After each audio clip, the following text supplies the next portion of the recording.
झालेली आहे यामध्ये कोण आरोपी काय काय काल रात्री 8-8:30च्या दरम्यान बँक कॉलनी परिसरामध्ये एक फायरिंगची घटना घडली. त्यामध्ये एक व्यक्ती मयत झाल्याचं आणि एक व्यक्ती जखमी झाल्याची आम्हाला माहिती मिळाली. त्यावर पोलीस तात्काळ घटनास्थळी पोहोचले. त्यानंतर घटनेची पाहणी केली असता तिथे आपल्याला डेड बॉडी आणि काही साहित्य मिळालं, परंतु जे आरोपीचं घर होतं ते बंद होतं. त्यानंतर आरोपीच्या घरात आणखी जे बघितलं असता तर आतमध्ये त्यांची फॅमिली बसलेली होती आणि मग त्यांनी आम्हाला घटनेचं हकीकत सांगितली. त्यावरून आम्ही आमच्या टीम्स आरोपी शोधण्यासाठी रवाना केल्या.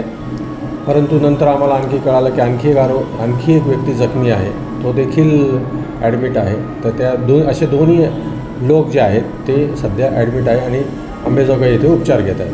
किती लोकांवर गुन्हा दाखल झालेला काय गुन्हा दाखल झाला? आम्ही 302, 307 आणि भारतीय हत्यार कायद्याप्रमाणे गुन्हा दाखल केलेला आहे 5 आरोपींविरुद्ध आणि त्या इन्क्लुडिंग जखमी जो आहे त्याच्यावर देखील गुन्हा दाखल केलेला आहे. बाकी 4 आरोपीचा आमचा शोध चालू आहे.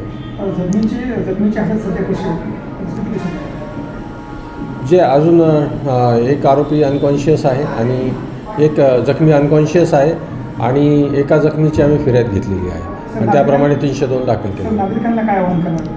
नागरिकांना एवढंच आवाहन आहे की यांचे काही पैशावरून वाद असल्याचं प्राथमिक तपासातून दिसून येतं आहे आणि तो तपास आम्ही पूर्ण करतो आहोत. प्रोफेशनल पद्धतीने आम्ही तो तपास करणार आहोत आणि याच्यामध्ये सखोल तपास करून याच्यात जे फाइंड आउट्स आहेत ते काढण्यात येईल.